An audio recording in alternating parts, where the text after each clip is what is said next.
This is a promotional podcast for EIS Platforms Limited Trading as growthInvest. Any comments made or opinions expressed in this podcast should not be construed as investment advice or a financial promotion. Startups and early stage businesses are high-risk investments and you are unlikely to be protected if something goes wrong. Don't invest unless you are prepared to lose all your money. Hello and welcome to the Alternative Thinking Podcast with me, Melissa Griffiths. And me, Steve Dobson.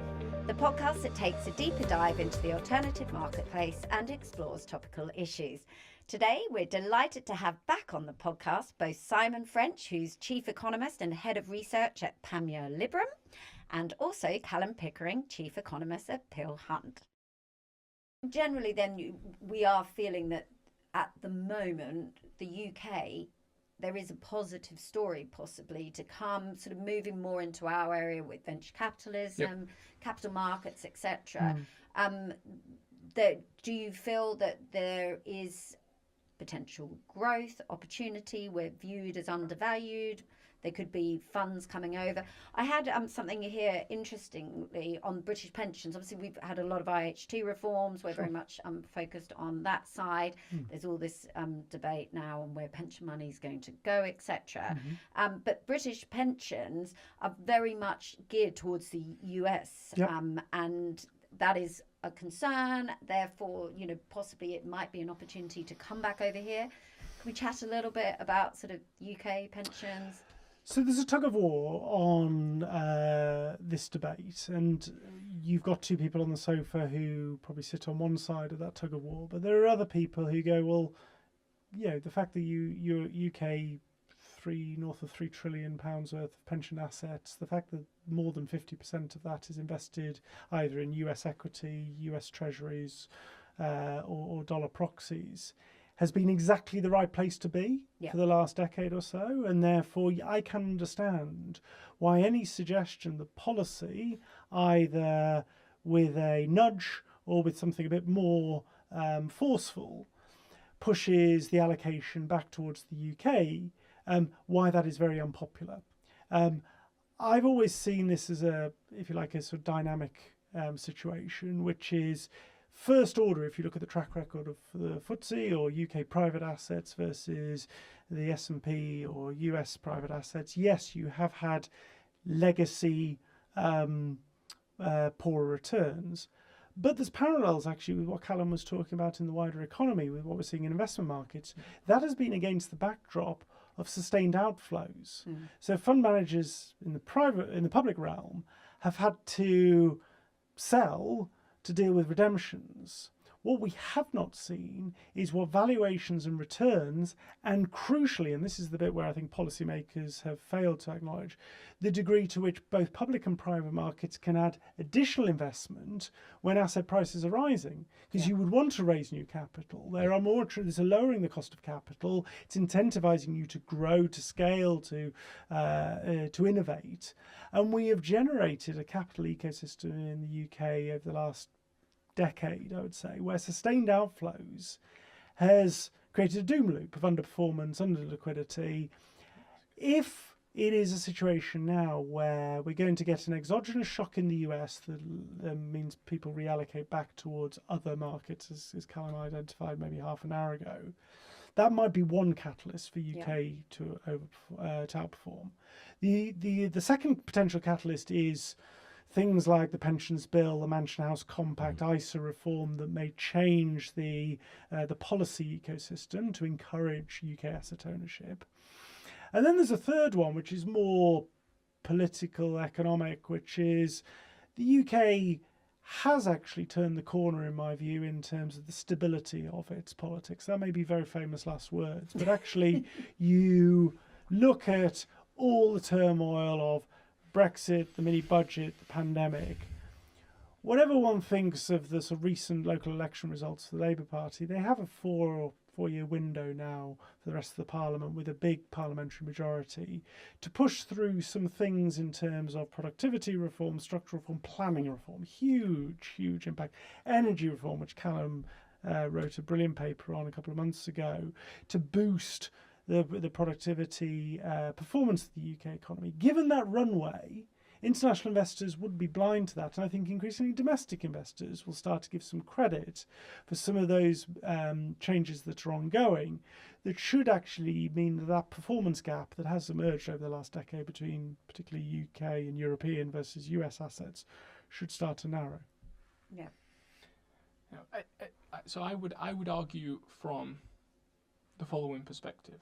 You say, not what are the benefits of having a thriving domestic financial system and risk markets, but what are the costs of not having one, and how does that differ between, say, public markets and private markets? Yeah. And this is an interesting point for me. It's fun to ask people who work in finance if, or rather why, does finance matter for the economy? And I don't. Funny definition of fun. Well, I do. Well, there you go. I'm a nerdy economist. I apologise. But the point is there to say that what is it that we're doing in the financial sector? We are engaged in price discovery. Mm-hmm. That's what we're doing. And the more complicated an economy is, the richer it becomes. Mm-hmm. The more prices are required to signal and direct economic activity. Prices are signals wrapped in an incentive. And when you have a public market that's healthy and it's liquid, those prices are reflecting the best expectations we can form about the future. And they tell us where we should be directing capital and where we should not be directing capital.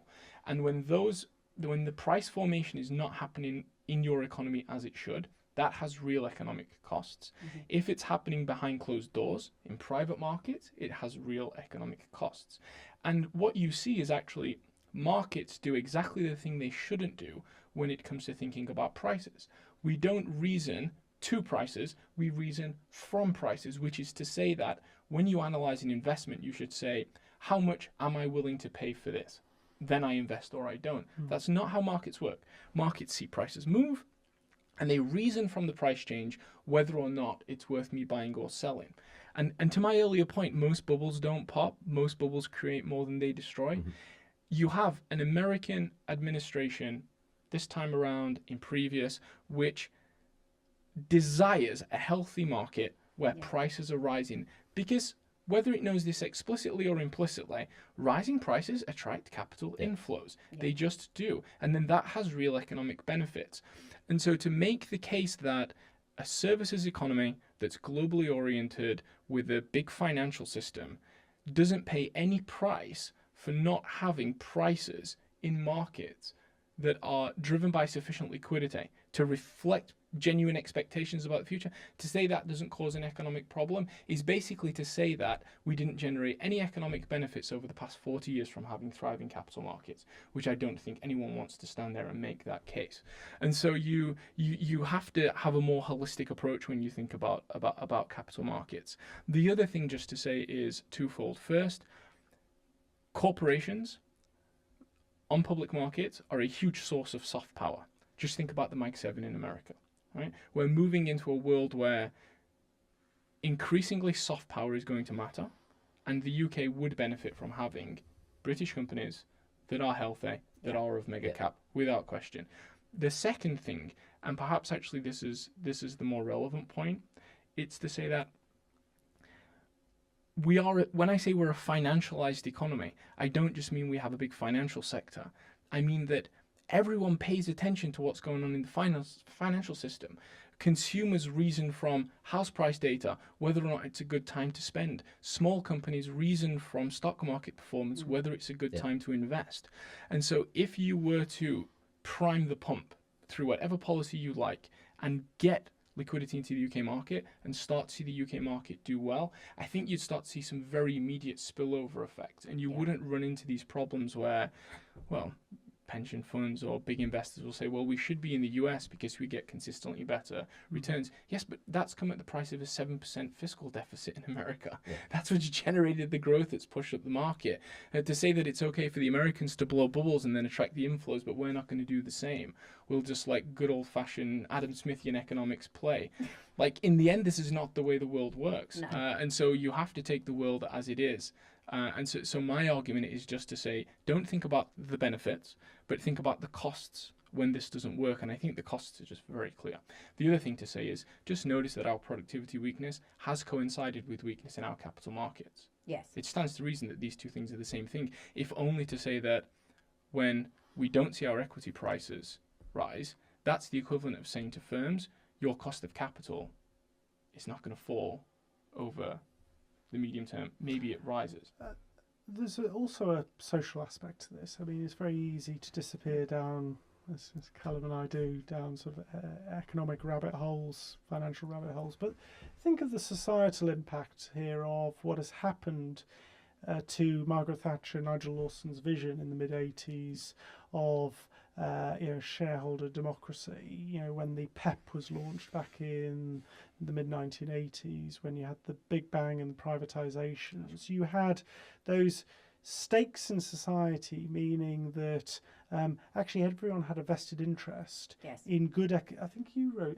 This is me stealing Callum's sound bites. Right. But They do like each other, really. He wrote something, I think, recently, which I saw, which is that having a stake means that it puts the checks and balances on good economic policy making. That's exactly right. Notice that now the bond market is the check and balance on policy making in the UK, not the equity market. Yeah. Yeah. You would want it to be the other way around. If you're truly pro-growth, you Yeah. want the private equity market to be telling you, the public equity market to tell you whether or not they vote in favour of your policies, not the bond market. The bond market is just telling you whether you can go out and issue debt. And less than 1 in 10 Britons own shares. Our retail ownership is less than a third of the rate in the US. About half the level in Sweden. We have removed that, and at the same time when the other big asset class, residential real estate, has also shrunk in terms of owner occupiers and more people in the private rented sector and the social rented sector. So we've got that lack of a stake in society, which I think has big societal ramifications, which the politicians are grappling with in terms of pride, patriotism, a vested interest in the UK doing well. That's why I said at the very outset, let's maybe just step back a little bit from this being, four finance professions talking to each other about the economics, and actually look at the spillover impact this has on societal cohesion, because I don't think it's too much of a leap of faith, and I hope I've sort of lined up that line of sight. Yeah.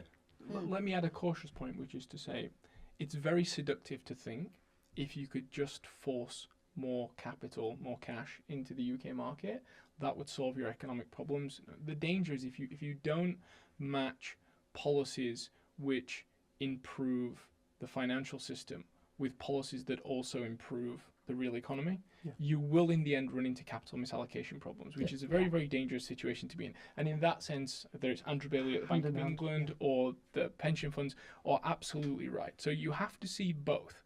Yeah. A bull market for 3 or 4 years that doesn't coincide with better economic growth is not a scenario that we would like to be in. And I really like the point that you make, Sam, which is that, look, once the equity market is not providing you reliable signals about the quality of your policy, you probably just want to fix that first so that you start to get the signal right. And then it becomes easier on the economic side. And then you'll realize actually, whether it's energy policy, let's have a tax system that looks like it's actually being designed by someone. These kind of things we can start to solve. My hopeful point is actually, as we have learned over the past 2 or 3 months, that on a risk-adjusted basis, US exceptionalism, probably not quite what we thought it was. And notice the funny thing is, the surprise is not that a country somewhere has voted for a president that has unusual views on trade. It's that America has done it. Yes. American exceptionalism defined as better, safer, risk-adjusted returns than anywhere else in the world. That's now been challenged. So money is going to go elsewhere. The UK benefits, I think, a little bit from that. The UK is not as badly hit relative to other economies from these trade wars than it was, say, the Russian invasion of Ukraine or COVID. You should start to see the economy improve, and that will help probably nudge markets higher, probably nudge expectations for growth a little bit easier. And my hope would be that improving market and economic environment would provide a kind of solvent for the government actually to push with some prime the pump policies. Very briefly, I know we're pressed a little bit for I was time. going to say we are getting tight on time. Yeah. Sorry. Just can I mention bat tunnels and sewage?